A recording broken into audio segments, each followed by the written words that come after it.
It was a lot of takes. It was basically this like huge wire setup, and it was a hand pull too, so it wasn't a big ratchet. But a ratchet is when it's like a mechanical wire, like and it's a machine that drags you along, and a hand pull is obviously when it's like three guys and they jump off a ladder to drag you. Um, but basically, they harnessed me up, and it's real sand that I'm being dragged on, and they just like kept dragging me. That's literally how we did it. We had two pick points, one on my ankle, one on my I think back or chest or something. Your ankle. No, no, not on my ankle, not on my ankle. Say what? Yeah, they invented a new pick point. No, it was it was like one on my back and one on like my side or something. And they did it that way so that I could like flip over mid like pull. So I started on my back, flipped over to my front. And obviously there's no water, so it's just a sand dune. And as they dragged me on the very last take, they pulled a little hard, I think, and I flew off the dune, and it's the sand and it comes down. It's like a steep edge, but it's small, and then like the concrete of the stage. I flew off, caught airtime, came back down on the other side of the sand, and I got up and my face is like covered in sand. I walk over, there's like this whole team of like 50 people around me, like, oh, how'd it go, how'd it go? And I was like, yeah, my makeup lady, Megan, she starts brushing off the sand, and at the same time, I just see everyone go. Ooh. And I had like a bunch of scrapes here and like a cut on my face. It was awesome. It was 100% worth it. But yeah, it was really fun filming that. I see you guys are still doing this cross-leg bit from last Still doing season. it. Yeah. Sorry, what? What are you talking about? Which? Oh, nothing. No, it's not. It's not a bit. No, it's from no. Oh my God, we're all. I guess we're all doing the same Yeah. thing. Interesting. Just didn't realize. You're just so in lockstep with each other. Yeah. Sure.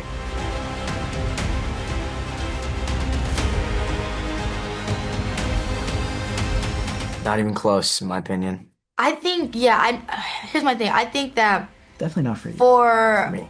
how the generation is back then, because it's not basically filmed off of like 2025 type, I feel like back then for sure it's nothing. I mean, not saying it's nothing, but it's like it's not a very big deal, if that makes sense. And but people who are watching it now and stuff, because in the newer generation, any little thing, like you can give someone a hug and they're like, oh, I see. That's so true. You know what I'm saying? So I feel like definitely people are gonna, nowadays, are gonna be like, oh my gosh, so much PERCY, I see it already. But I feel like if you'd actually watched this back then, like, back in, like, I don't know, I don't want, like, 2009 or 19, like, it's just like, it wouldn't be as big, if that makes sense. So I feel like it's like a yes and no, depending on who you ask and, like, what time, like, frame you're asking it. Yeah, I totally agree with that. Sometimes, like, if you really look at it, it doesn't actually lean into it that much. It just leans into stuff that, like, it's interesting what people consider Yeah. to be, like, a Percebeth thing. You know what I mean? Where it's like, Yeah. if you put Grover in there, it would work it would work the same way. You know what I mean? Yeah, I mean, they care, you know. Yeah, exactly. Yeah. That's what's going on right now. But that's good foundation, you know. It's a very important foundation. I'm sure it was hard for them not having you around, you know, like I genuinely don't know how you guys survived that. Surprisingly, It was really it wasn't difficult. that bad. You're brave soldiers, all of you. It wasn't really that bad, and you know what I feel like? In my honest opinion, it was a little bit weird, but I feel like Daniel did a really good job of still trying to not play, but give that same Aryan sense. Like Daniel Filled that space really, really well. Exactly, like it wasn't just Goes like to show you how had- replaceable I am. Yeah, No, it no, does. You could really just throw anyone in there, and it would kind of, work just as well. I think that what I'm basically saying is that I think that even though Aryan was gone, we still missed him completely. But Daniel wasn't too far off of the feeling of Aryan leaving him. Basically, like he played he did a really good job of He's still like the being that. protector. Yeah, Nice. and like how you said, kind of like about me, but like with you, like you were kind of that glue, and I feel like Daniel was still playing that part still of keeping us intact also.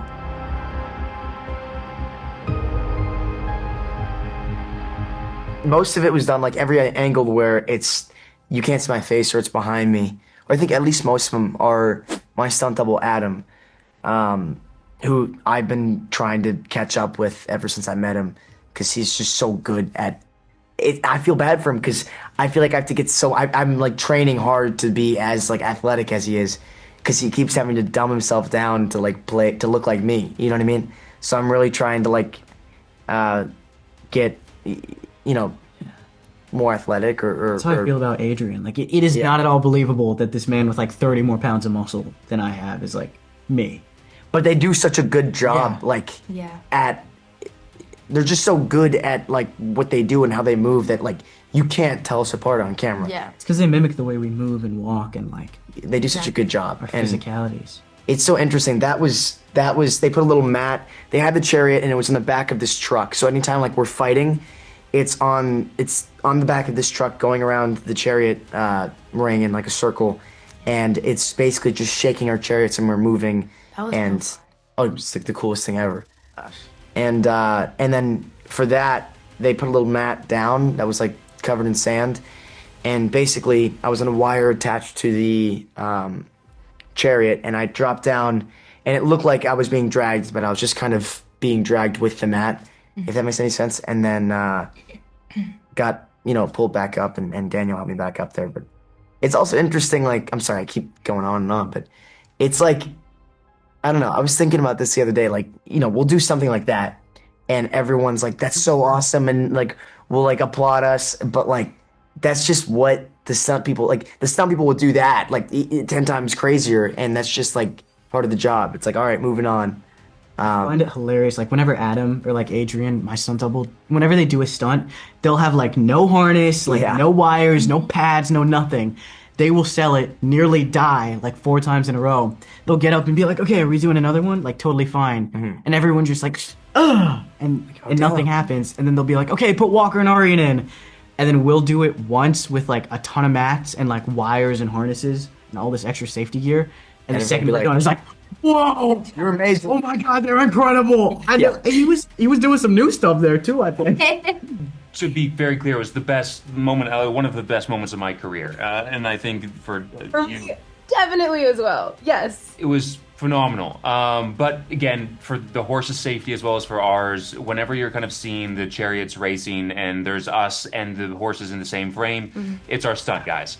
And we have a phenomenal team there. They were just incredible all along the way. And then whenever you're kind of seeing us and you see the movement in the background, what they kind of set up was this really, really cool It's contraption. really insane. They Yeah. would put us on like these chariots, and then they would be kind of like there would be this massive kind of connection to these trucks that would basically go around the track.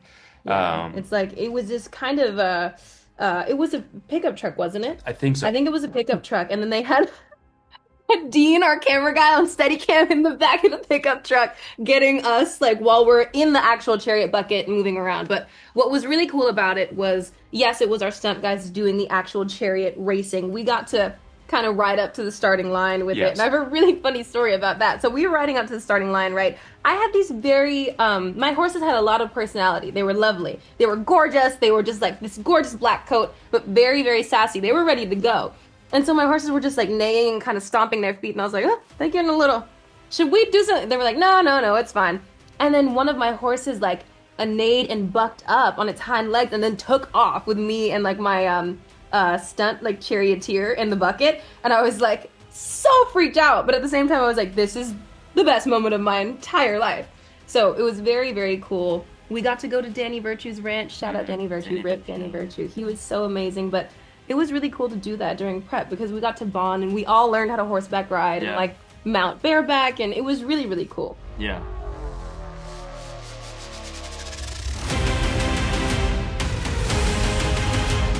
Yeah, I mean, again, like you said, you've watched up until probably 4, so I think by that point you're already starting to get the idea that he's a little bit more than he seems from the first couple. But it's again, it's more of the same. It's him progressing, Percy relying on him more. Again, he's kind of going through his own thing. But yeah, just being able to be more involved within the quest itself rather than just be somebody that's kind of going along for the ride. So it's really exciting to be able to see him come into his strength. Yeah, and where does he get that strength from? Because he seems very timid, but he's got so much more inside of him. Yeah, I mean, the way that I talked about it with our acting coach, Andrew, was he is his baby Cyclops, but he's been on the streets for years at this point because he's never known a family. And to be able to survive on there for that long, there needs to be massive amount of strength. There's monsters everywhere. So it really was more about the timidity was less to do with him being afraid of other people and more to do with being afraid of himself and the monster that he is, and what he's probably needed to be to survive on the streets for as long as he has been. And so it's him becoming more comfortable with himself, being able to be different aspects of who he is, being accepted for those different aspects, and as that kind of grows and the trust grows, him feeling like he can show kind of who he is as a whole, and being able to see both the kind of sides of him that are so loving and adorable, and kind of within that timid kind of nature or that timid front, but also the kind of the darkness that he's experienced, and why he's so much of a protector at this point of the show as you kind of progress.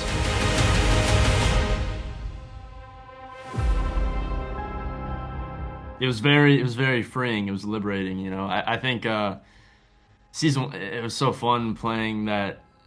You know, I mean, season one we wanted that surprise at the end, right? So we fully just played into the warm nature of Luke in season one, but it was, yeah, the big brother version of Luke. But this season, it was a bit daunting, to be honest, because I've never played a character with such intensity yet.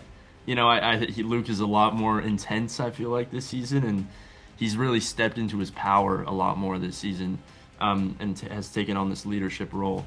And I feel like I had to kind of protect that energy when I was on set, because I feel like it's so far off from my own.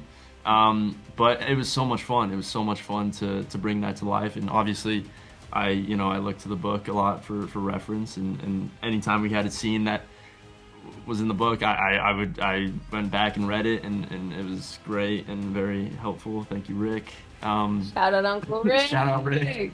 But yeah, no, I mean, it's so much fun. It was great to.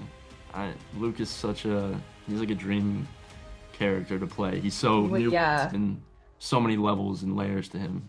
Yeah.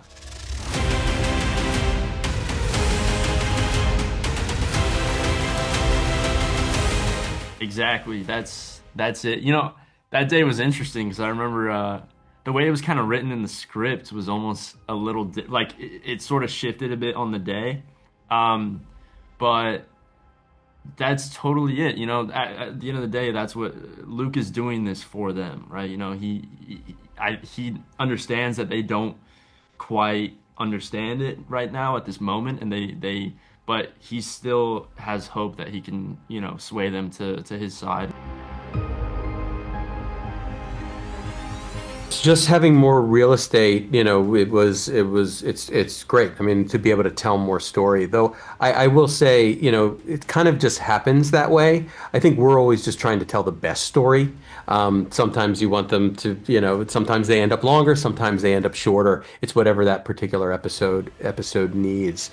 But what was really nice about this season is really how it broke down in the 8 episodes. Like, each episode feels like its own trial as they go through this journey, and definitely through the Sea of Monsters, to get back to camp. And so each one kind of has its own, I don't know if you felt like this from the 4, but each one has this, like, its own identity. In a way, even though our characters are the ones taking us through it. And I think that's what was so exciting about each one of these, where it was really a different challenge, both story-wise and technically, to tackle for each one.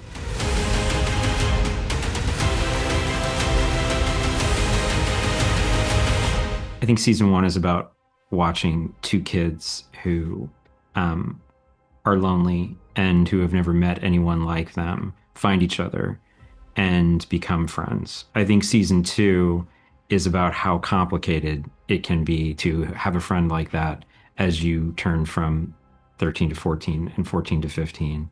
I think they are going through all of the stages of how complicated teen friendships can be, especially friendships where we have some sense that they're going in a romantic direction. Not there yet. But certainly in that awkward place, I think that that's familiar to anybody who's been through being a 14 and 15-year-old, of not really knowing what it is or how to label it or what it means, but knowing this is a person who's really important to you.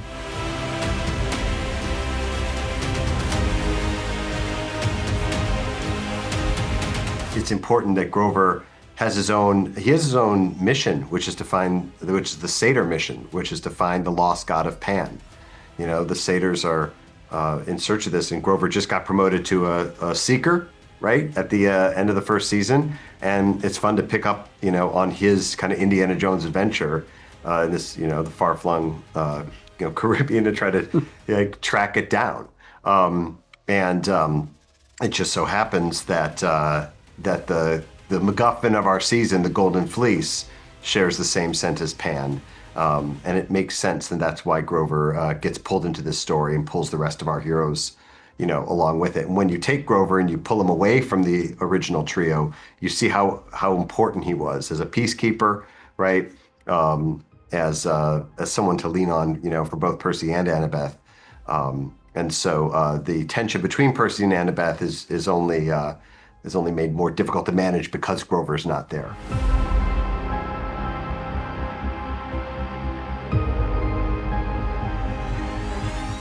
It was the first choice, but it was, when we were we were quite worried. I remember I was like, are we going to be able to afford it? How are we going to get this song? Because we really didn't have a great idea of it. It was so, I remember when I first heard that on the radio as a kid, and I went, what? That note is insane. Yeah. I mean, no one believed that she could actually sing it, right? Yeah, it does not feel. And then she did it live. Then she did it live on MTV to show that she could. Yeah. So no, but it was easy. I think it was easy to get, and I don't know. It was just such a surprising moment. I think for everyone to see, and that's the way this was handled. So I'm glad you responded to it, because we love that moment.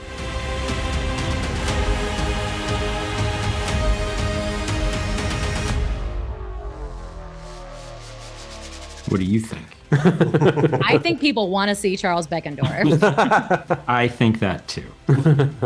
There are obviously practical challenges to casting a future series regular as a one-off bit role in the background, but yes, we are aware of where the fun things that if I were an audience member, I would be thinking about. Is that what I think it is, and what else might be lurking back there that will one day come back out of the background?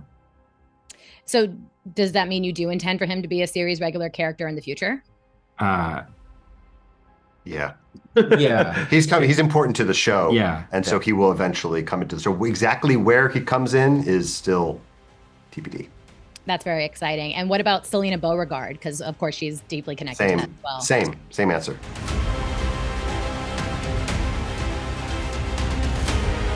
I think in a moment in which, for the first time in his life, Percy feels like he has his feet under him, and he sort of understands who he is, and he is starting to understand what it is to discover some confidence.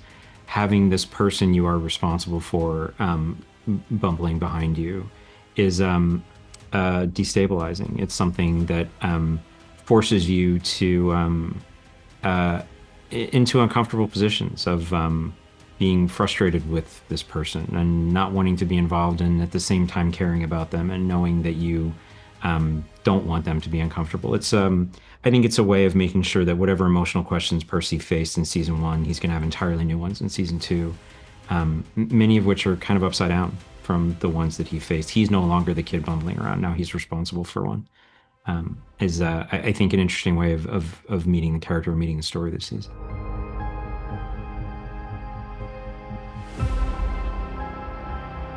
It's partly because the empathy link wanted to sense it's a physical thing as well as a mental thing. There's a physical thing about being in each other's brains, the idea you're wearing the same clothes, you're the same person. And so I think that was a really fun idea that they was kind of wearing, that we set up in the scene before, in episode 1, that he says, "Why are you wearing my clothes?" So you know what's happening in that moment. So, and that's the teaser for what's going to happen in the next episode, when it's like at sea, the whole cabin's at sea. And you wake up, and what's hard about it though is when he shoots it, you have to think, wait a minute, I can't really show his shoulders, they've got to be right tight, because you can see the entire costume from about here. So notice that scene in the wedding dress, you start the shots are unusually tight for us until you get to the door, and he opens the door and he goes, "Oh, why are you wearing that wedding dress?" It just felt like everyone, it's such a famous moment in the show that Grover wears wedding dress. It just felt really fun that Percy is the one initially wearing it, and then you go, okay, now it's Grover and this is what it's about, and Grover can then explain it. It just felt like a kind of, if you know it's coming, it's fun to play with it a little bit. And so I thought it was worked dramatically. It's kind of fun, and it's just a funny thing that the two of them really enjoyed doing together. And it was just a funny little thing. And a lot of that stuff at the end in that scene is improv because they loved the whole thing about how do I look and like you look beautiful and all that stuff. It's really funny. They love that moment, and they're such good friends, Walker and Arya. They hang out together a lot, and so I always encourage that because it feels to me obviously Grover and Percy is such an important relationship as well, and so have them being real friends in the real world and just bringing some of that to the screen is just like so naturalistic and believable because you want to ground them as people, not just a satyr and a demigod. They're like friends. And so anytime we get anything like that together, I always say just say, and they just do it anyway because they just do it anyway. It feels so fresh. They did loads of different versions and stuff. It's just funny. They're trying different stuff out was just really joyous to see. I think it may have given a quick peck on the cheek. That was quite funny.